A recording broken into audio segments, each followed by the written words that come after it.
E a pergunta que eu faço, que eu vou responder no segundo capítulo, principalmente, né, é até onde que a gente pode perceber que a gente, globalmente, e olhando para a nossa realidade, né, o quanto que se deslocou de uma tendência autoritário, ressocializante, a uma detentivo, neutralizante, de uma lógica disciplinar a uma lógica da sociedade do controle.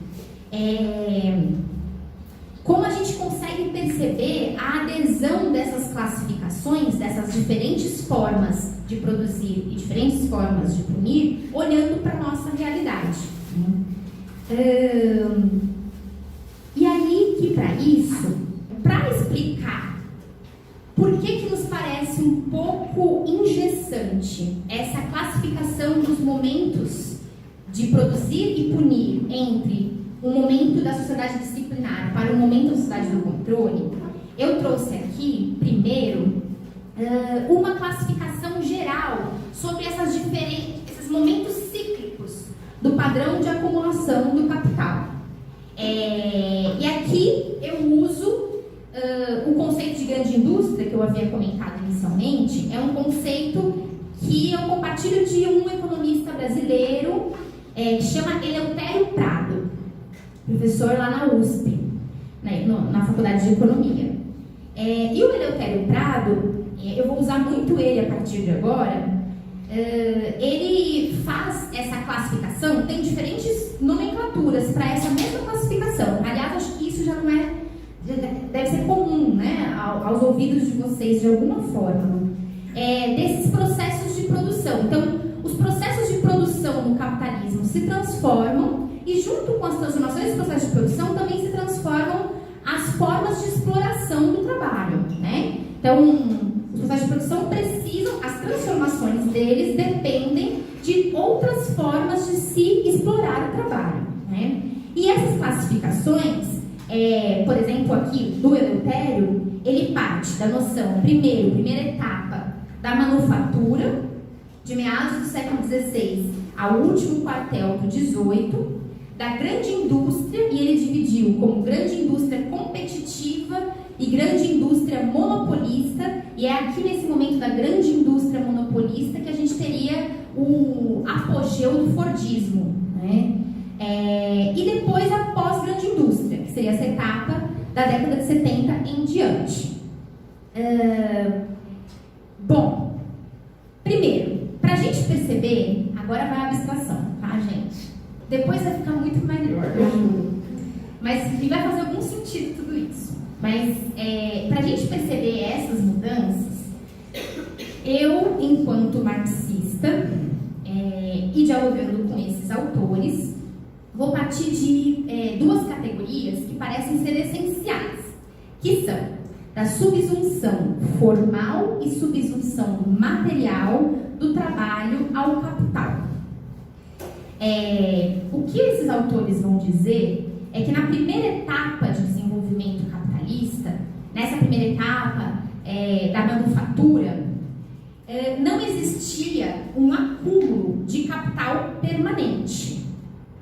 E isso fazia com que essa exploração do trabalho dependesse muito mais das condições do quantum de trabalho, né? Da quantidade de horas trabalhadas, do esforço exclusivo do trabalhador.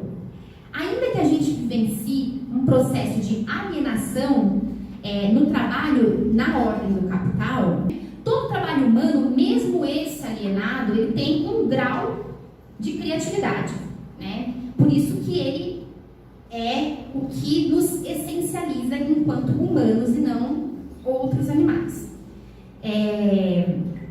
Na primeira etapa do desenvolvimento do capitalismo, a gente tem, então, um mais-valor extraído quase que exclusivamente do tempo do trabalho, já que a gente não tinha tecnologias, máquinas, não tinha capital permanente. Então, o mais-valor, ele dependeria quase que exclusivamente da quantidade de tempo trabalhado. Uma parcela você pagava, outra parcela você arrecadava, né? Você enquanto detentor do meio de produção.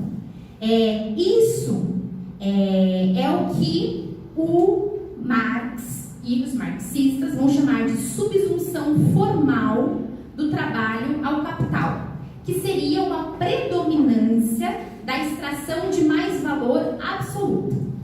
Então, são categorias que traduzem isso que eu acabei de falar, né? De que o que gerava lucro não é a palavra adequada, o que gerava mais valor aquele que detinha os meios de produção era essa quantidade de horas trabalhadas. E isso coincide com essa primeira etapa do capitalismo.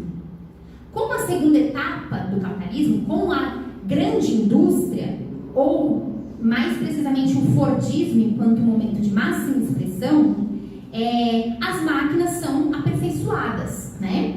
E elas, máquinas, integram o processo de produção. Então, percebendo o que é falar nas transformações do modo de produzir, né? São essas etapas. O capitalismo vai se sofisticando, se complexificando. Novas formas de gerar mais valor, né? Porque é isso que permite que esse sistema funcione. Ele precisa acumular e expandir, né? Nessa lógica capital-trabalho.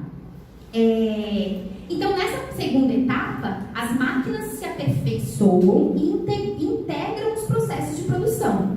E o trabalho, ele vai se tornar muito mais compartimentalizado, automático, castrador da criatividade, da autenticidade do trabalhador, né? Então, o Charles Chaplin como, né, símbolo mundial do que seria essa transformação no processo de produção e no processo de trabalho que caracteriza a grande indústria.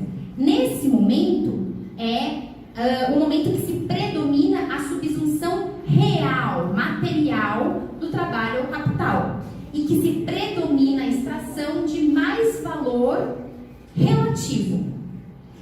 O que não quer dizer que a mais-valia ou mais valor, depende das traduções, tem todo um debate teórico aí que não me cabe.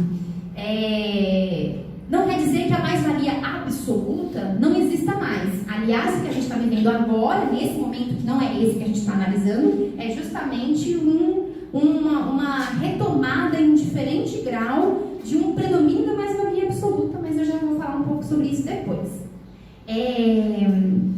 Enfim, então essa etapa de consolidação da grande indústria passa de uma etapa competitiva para uma etapa monopolista. Então, é o momento das grandes multinacionais, dos grandes oligopólios, e nesse momento se enraiza o Fordismo enquanto forma de exploração do trabalho. E não só de exploração do trabalho, né? De produção de subjetividades. Esses são os anos dourados do capitalismo, né? Que a gente sempre fala, são os anos que você podia dar os anéis para não dar os dedos. É o grande momento de expansão da ordem do capital, em que ela se reproduz muito rapidamente. E essa transformação da produção, ela é combinada com muitos elementos. Ela é combinada com o boom da indústria armamentista no período da Guerra Fria. Ela é combinada, portanto, com o momento do estado de bem-estar social, né? Em certas realidades.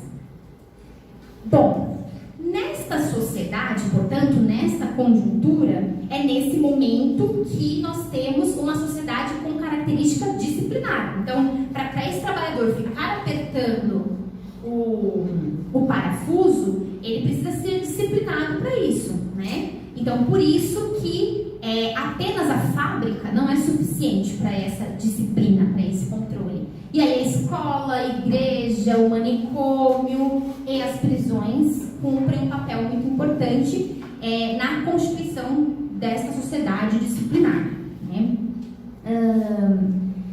Então, uma rede de instituições, né, relacionadas. E é nesse momento, então, que os autores vão dizer que a gente vive um período de gestão tecnocrática da sociedade, uma capilaridade do controle penal, que até ultrapassa os limites das prisões,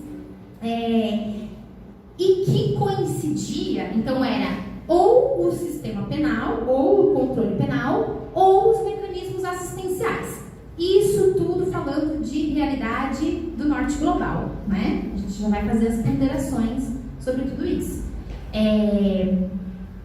Então, nesse momento, nós tínhamos essa relação entre assistência e controle penal muito combinada. Com a crise, porque crises cíclicas são estruturantes deste sistema de produção capitalista, com a crise desta etapa, que é o que a gente vai começar a falar mais detidamente, que é o início aí da pós-grande indústria, com a crise dessa etapa, essa crise ela se mostra por muitos elementos. Então, e é o momento em que mais objetivamente a gente tem a crise do estado de bem-estar social, né? As crises fiscais desses estados.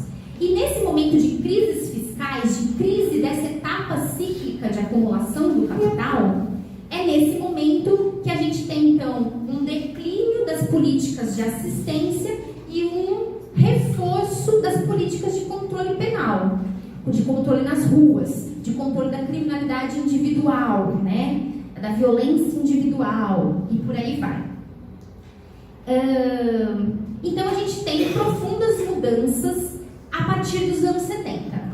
Vocês todos, das diferentes áreas que atuam, estudam, sabem que a gente tem muitas explicações sobre o que está acontecendo no mundo desde os anos 70 para cá, né? Para uma parcela dos economistas políticos da pena, a gente vai ter, nesse momento de transformações, uma inauguração da sociedade do controle, que substitui a sociedade disciplinar, e que vai ser amparada por um sistema penal gerencial, neutralizador, de gestão do risco. E isso seria uma mudança paradigmática para eles. Bom, eu já vou explicar melhor este sistema penal gerencial. Mas para a gente entender, eu coloquei aqui alguns elementos que vão nos explicando essa crise. Ela é uma crise fiscal dos estados de bem-estar social, dos estados intervencionistas, que também é uma crise política.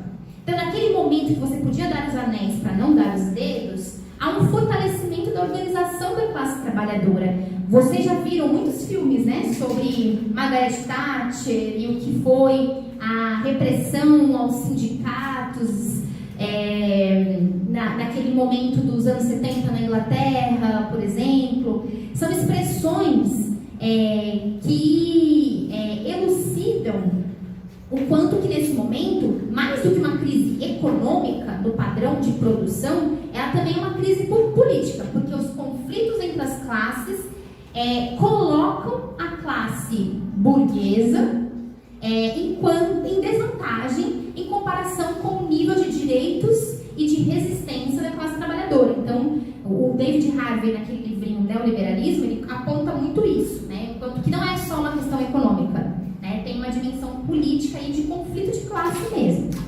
É o momento da crise do petróleo. Muitas vezes, quando se fala da crise, né, dos anos 70, só se fala da crise do petróleo de maneira um pouco desconectada, né? Mas que sim, é a crise do petróleo de 1974, que subida abrupta, né, dos seus preços. É o momento em que os Estados Unidos rompem com o acordo de Bretton Woods e que o ouro deixa de ser o lastro, né, a moeda. E aí dólar espalhado pelo mundo, e nesse processo há um aumento brutal de juros.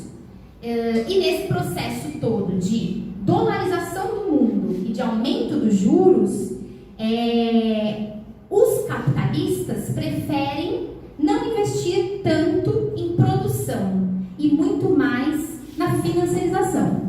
Por isso que nesse momento é o momento da globalização, ruptura das fronteiras, que no fundo é um processo de mundialização do capital, de financiarização, de desregulamentação financeira e de acumulação flexível. Então, aquele padrão do Fordismo, aquela forma de produzir, já não atende mais às necessidades. Há uma transformação qualitativa no padrão de acumulação do capital nesse período, né? Então, esses são alguns dos elementos.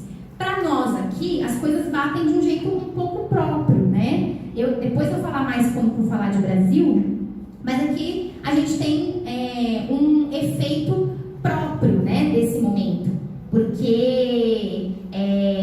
essa dolarização do mundo impacta as nossas dívidas públicas e a dependência que nós tínhamos das grandes multinacionais, mas eu vou falar isso mais detidamente na parte da tarde. Nesse período, então, este processo de produção exige uma nova forma de subsunção do trabalho ao capital.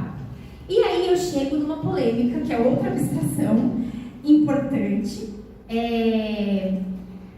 que é, vamos ver como eu faço essa tradução de uma maneira mais sintética. Nós temos uma passagem do Marx, num livro dele, que se chama Grundrisse, que são os manuscritos para o livro Capital. Nos Grundrisse tem uma passagem do Marx, eu até coloquei aqui uma citação do Eleutério Prado, que, de maneira mais sintética, o Marx vai dizer que vai chegar um momento, né, ele não tinha muita noção do que aconteceria, né, nas décadas e décadas e décadas que viriam, mas ele tinha um olhar estrutural, né, um método para compreender o funcionamento da sociedade capitalista, e ele dizia que vai chegar um momento de desenvolvimento do capitalismo que a criação da riqueza ela vai depender menos do tempo de trabalho utilizado e mais do quanto de ciência e tecnologia são postas no próprio processo de trabalho. O Marx vai chamar essa fase como uma fase do intelecto geral. E essa passagem do Marx vem sendo muito interpretada pelos marxistas, aqueles que se dizem marxistas, que a gente não sei se a gente pode dizer que são exatamente isso, é o debate colocado aqui, mas que vão interpretar de diferentes formas se esse momento que vivemos é esse momento, por exemplo, que Marx aponta. Né? Eu vou ler aqui a passagem do Eleutério Prado, ali, que eu acho que traduz um pouquinho. Ele diz assim: dito de outro modo, o valor transformado em preço de produção já não é mais apenas um quantum de tempo de trabalho, mas se torna influenciado de modo qualitativo pelos conhecimentos científicos e tecnológicos mobilizados no processo de produção, com o concurso necessário dos trabalhadores durante o tempo de trabalho. Ou seja, seria um momento no qual o trabalhador se colocaria numa condição de ser o gerenciador do processo de produção, porque o processo de produção depende de um conhecimento científico, intelectual, que só está no trabalhador. Né? Então, o processo de produção depende do trabalhador. Então, o trabalhador ele não é um apertador de parafusos, né? Porque ele detém um conhecimento que é fundamental para a própria realização da mercadoria produzida.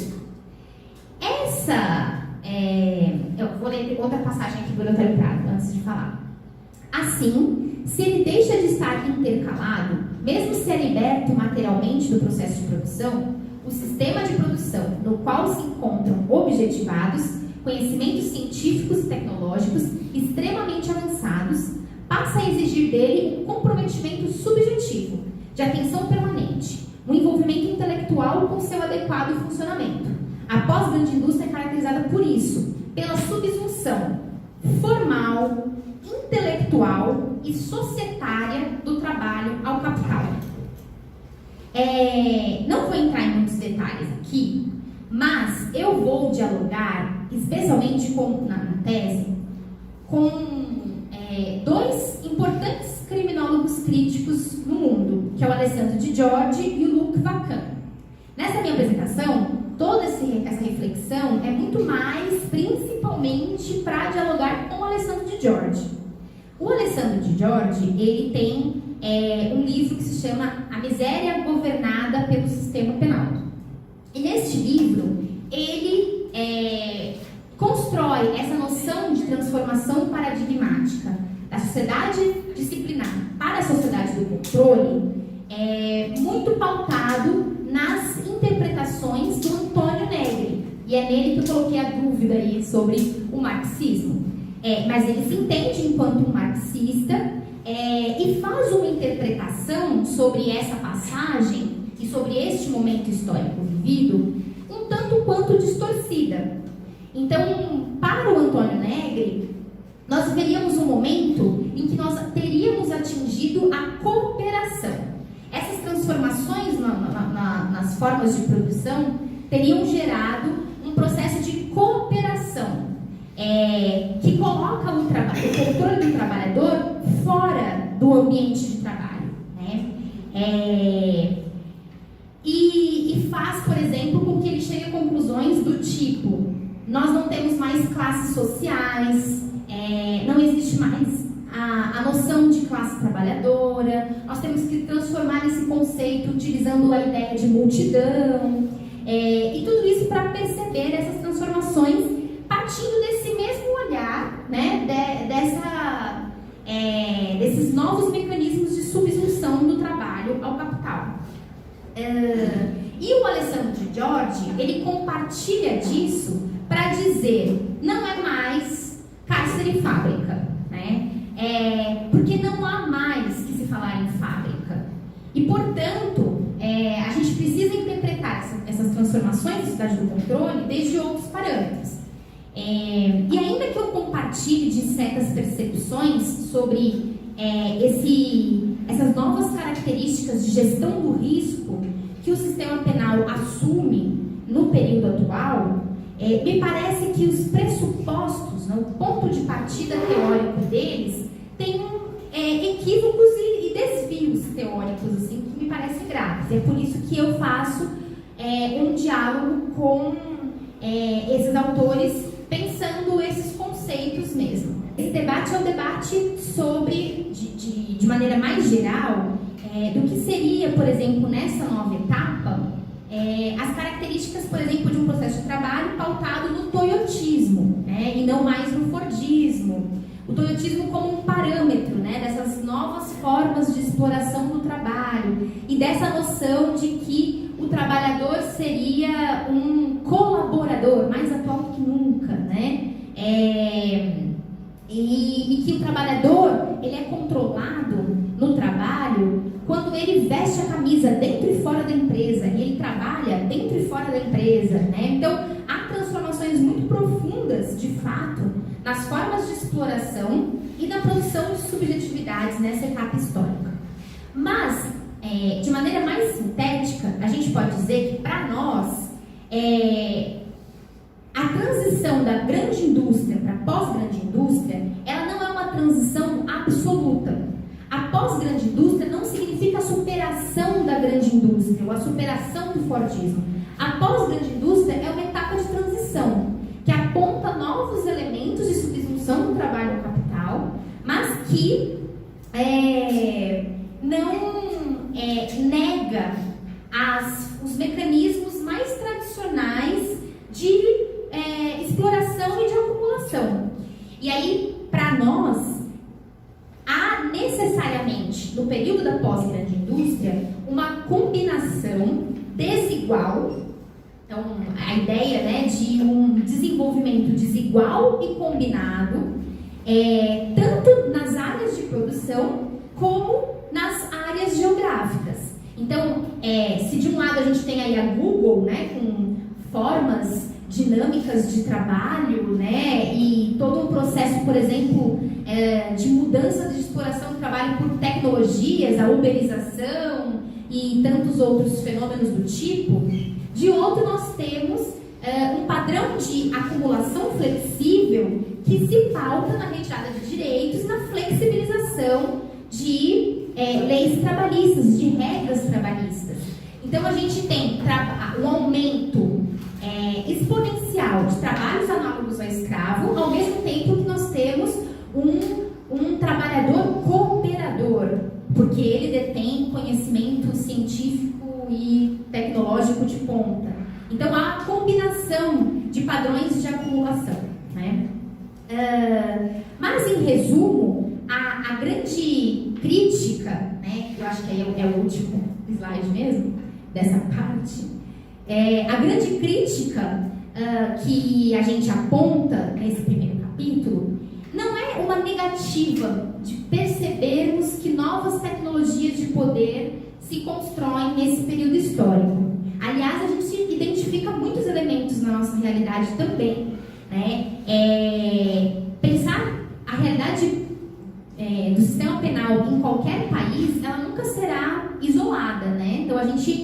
toda a nossa história é uma história de muita influência dos padrões de transformação globais, né? E para esse autor, o Alessandro de Giorgi, bebendo aí no Negri, ele vai trazer essa noção para pensar essas novas tecnologias de poder, pensando que o sistema penal agora, eu ponho um agora aqui já como um alerta, né, porque a nossa crítica, ela é parte daí, agora ele teria um papel de não mais controlar e disciplinar corpos individualmente. O papel agora é de controlar grupos, e grupos que são considerados grupos de risco. Então, por isso que eles vão dizer que é um sistema penal autuarial, gerencial, que é combinado com um processo de controle de guetização, de controle das cidades, né? Então, é o controle do território e o encarceramento como dois elementos de gestão de grupos de risco. E esses grupos de risco estariam muito pautados em uma noção de periculosidade, de essencialização, de demonização desses sujeitos. É claro que esses autores estão olhando para uma realidade de xenofobia, né, e de aumento da população refugiada nesses territórios, né, e de como que o sistema penal começa a controlar mais do que pessoas que tenham cometido determinados atos, começa a controlar esses grupos populacionais, utilizando-se de tecnologias para tanto. E coloca assim, né, seria o sistema penal fazendo um exercício de antecipação, né, e que nós teríamos superado a fase que era da sociedade disciplinar do panóptico para uma fase do sinóptico, que não é mais uma pessoa que possivelmente está nos controlando. Todos controlam todos. E aí, por exemplo, as palavras do de George seria um conjunto de tecnologias de controle orientadas para o internamento, para a vigilância e para a limitação do acesso.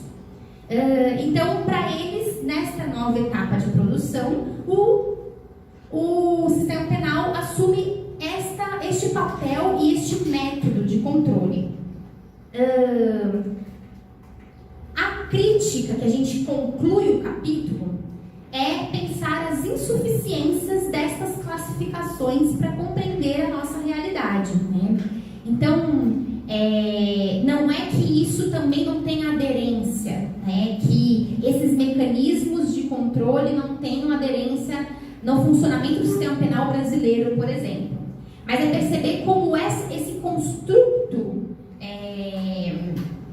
teórico de dois paradigmas que teriam sido, né, alternados a depender da forma de produção, eles são insuficientes para uma realidade do capitalismo periférico, na qual o sistema penal nunca cumpriu um papel estritamente disciplinar. E a gente não tem, portanto, uma passagem de uma sociedade, de uma etapa disciplinar de controle para uma de controle de grupos. O controle de grupos foi a tônica inicial do nosso sistema penal, que não era para disciplinar trabalhador, era para controlar a corporalidade negra no processo de fim da escravidão. Então, o que a gente conclui no final disso tudo é que, ainda que pertinente, a gente precisa fazer uma economia política da pena no capitalismo dependente, né? E isso significa perceber essas insuficiências. Então, por exemplo, o outro autor, que eu não tive oportunidade aqui, né, quem sabe da próxima, de falar mais, né, que é o Luque Vacan, ele vai dizer que a gente está vivendo, né, o Estado centauro, que é o Estado penal máximo, que coincide com o neoliberalismo, e que ele seria uma superação do welfarismo penal, que seria a etapa disciplinar. O próprio termo, né? A gente não viveu um estado de bem-estar social. Enquanto eles vivenciavam um estado de bem-estar social, nós vivemos um período de industrialização por substituição de importações congelado com uma ditadura empresarial militar, com uma economia desenvolvimentista conservadora, né? Então, nós não tivemos a mesma estrutura estatal. Não há como se falar de superação de um eufarismo penal, porque o eufarismo penal não existiu aqui, né? Então, são limitações de teorias que se pretendem universalizantes e que não explicam as especificidades, as particularidades do sistema penal